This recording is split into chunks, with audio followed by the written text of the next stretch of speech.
Сіздер перзент сүюді жоспарлап, жүктілікке дайындық жолдарын іздестірген болсаңыз, бұл видео дәл сіздер үшін жасалған. Сіздер бұл видеода болашақ ананың жүктіліктің алдында қандай дайындықтар жасап, қандай дәрігерлерге көрініп, қандай лабораториялық анализдер тапсырғаны жөн.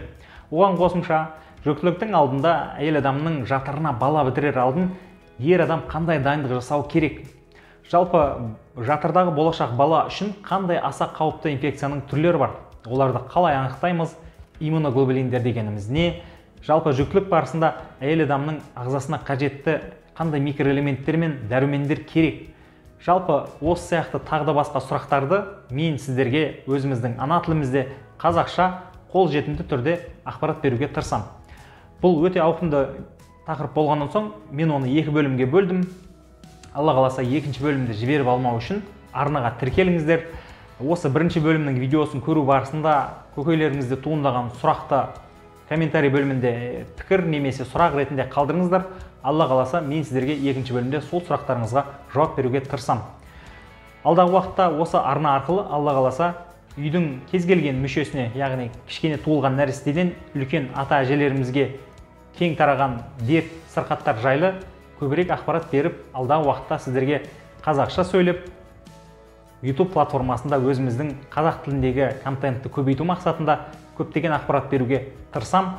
Сол үшін сіздерден қойылатын жалғыз өтініш арнаға тіркеліп, белсенділік танытып, пікір қалдырып, не болмаса лүпіл басып қолдап жүріңіздер. Ал ендеше біз бастаймыз. Сіздермен бірге мен отбасылық дәрігерлеріңіз Мирхулов Бекзат. Ал ендеше бастайық.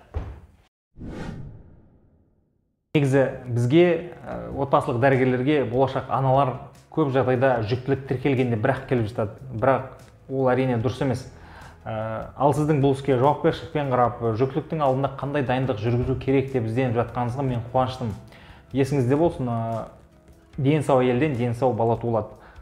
Ұмытпаңыздар. Жалпы енді тексерілді неден бастаған дұрыс.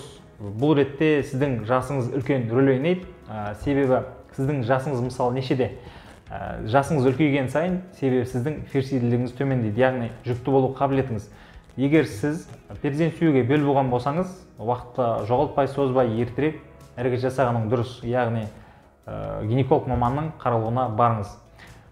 Егер де сізде ас қорыту, жүрек қан тамыр, зәр шығару жүйесінде қандай да бір созылмалы дертіңіз не болмаса жіті өтіп жатқан қандай да бір дерт жүріп жатса, оны міндетті түрде толыққанды емдеңіз. Не болмаса, егер созылмалы сырқат болса, ремиссия сатысына жеткізіп барып, кейін ғана жүктілікке әрекет жасағаныңыз дұрыс. Себебі жүктілік барысында ол дертіңіз не сізге, не балаға зиян тиюі мүмкін. Ал егер ешқандай да сырқатыңыз болмаса, тікелей гинеколог маманның қарауына бара берсеңіз болады. Гинеколог маманның қарауы өте маңызды. Себебі гинеколог маман ол сіздің жыныс мүшелеріңіздің жалпы жағдайын қарап қана қоймай, егер қажет десе цитологиялық жағында алып зерттеуге жіберуде мүмкін.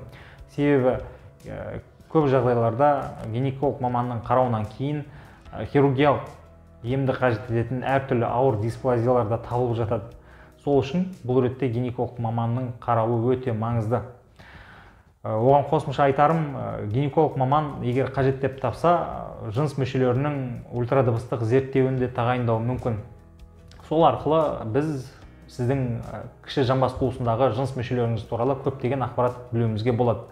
Және де тағы бір айтып кетер жайт, егер мысалы үйде туысқандарыңызда онкологиялық аурумен ауырған кісілер көп болса, міндетті түрде сүт бездерінің ультрадыбыстық зерттеуін жасап тексеріліңіз. Не болмаса, егер жасыңыз 40-тың шамасында болса, скрининг бар, маммография деген, тура сүт бездеріндегі онкологиялық аурудың алдын алуға бағытталған зерттеудің түрі, сол маммографиядан өтіп отырыңыздар. Ал егер ешқандай да кіші жамбас қуысында, сүт бездерінде ешқандай да ауруыңыз болмаса, келесі диагностика түріне көше берсеңіз болады. Әйел адамның ағзасында баланың жатырда дұрыс дамып жетілуіне тікелей әсер ететін мүше бар. Ол қалқанша безі. Қалқанша безі баланың ми қыртысының дамып жетілуіне тікелей жауапты мүше болып табылады. Егер болашақта балаңыздың дені сау, ақылды, ақыл есінің дамыған болған қаласаңыз, осы мүшеге назар аударыңыз. Егер де Қалқанша безінің ультрадыбыстық зерттеу нәтижесінде не болмаса Т3, Т4, ТТГ гормондарын қандай да бір ақау байқасаңыздар, міндетті түрде эндокринолог маманға жүгініңіздер. Ауыз қуысыңыздың жалпы жағдайы қалай? Тістеріңіз аман ба? Егер тістеріңіздің жағдайы онша емес болса, міндетті түрде жүктіліктің алдында стоматолог маманға барып, тісіңізді емдетіңіз. Себебі сізде жүктіліктің бірінші және үшінші триместрінде тіс емдеуге мүмкіндік болмайды. Неге? Себебі бірінші триместрде бала ағзасының негізі қаланатындықтан артық дәрі-дәрмек ағзаға енгізудің қажеті жоқ. Ал үшінші триместрде болса, әйел адам ағзасына ешқандай тітіркендіргіш әрекеттер жасаудың қажеті жоқ. Мысалы, стресс, ауырсыну деген сияқты. Сол үшін жүктіліктің алдында тістеріңізді емдетіп, жүктілікке сақадай дайын болып келіңіз. Еркек адам да жүктілікке 3 ай алдын дайындалып бастағаны дұрыс. Иә, шалыс естіген жоқсыз, ер адам да жүктілікке дайындалу керек. Неге 3 ай алдын? Оны қарапайым мысалмен түсіндіруге болады. Ер адамның сперматозоидының пісіп жетілу уақыты 74 күнді құрайды. Ал егер расымен де ер адам қалай дайындалу керек десек, ең бірінші кезекте зиянды әдеттерден тыйылу, салауатты өмір салтын ұстану, дұрыс тамақтану, спортпен айналысу. Екінші ретте жыныс жолдары арқылы берілетін инфекцияларға тексерілу, ВИЧ, гепатит, сифилис секілді дерттерге бір реттік тексерілу артық болмайды. Оған қосымша, егер ағзада, басқа да бір мүшелерде, не болмаса жыныс жолдарында қандай да бір сырқаттар болса, міндетті түрде уролог-андрологқа көрінген абзал.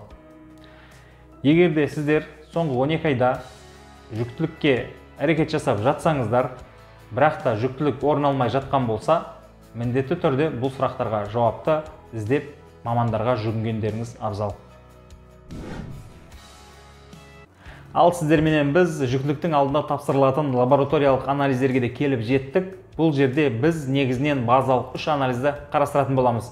Олар бізде жалпы қан анализі, жалпы зәр анализі, қанның биохимиялық анализдері.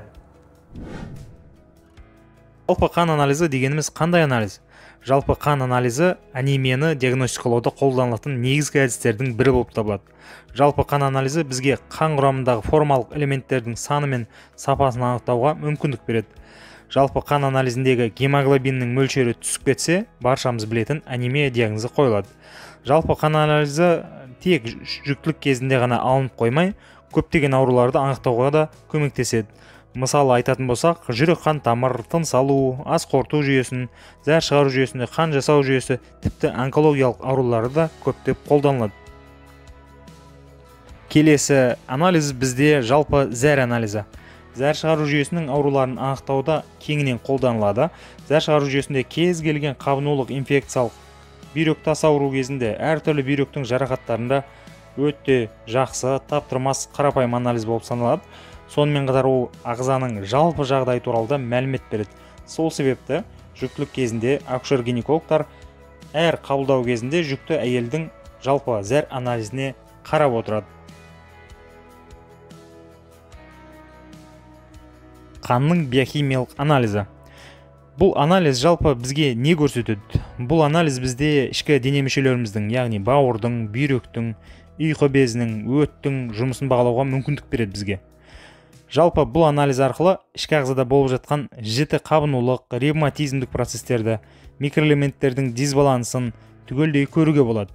Сонымен қоса осы қанның биохимиялық анализінің ішінде көпшілікке танымал қанның құрамындағы қантты өлшеуге болады, холестерин де бар, давлениені көтеретін.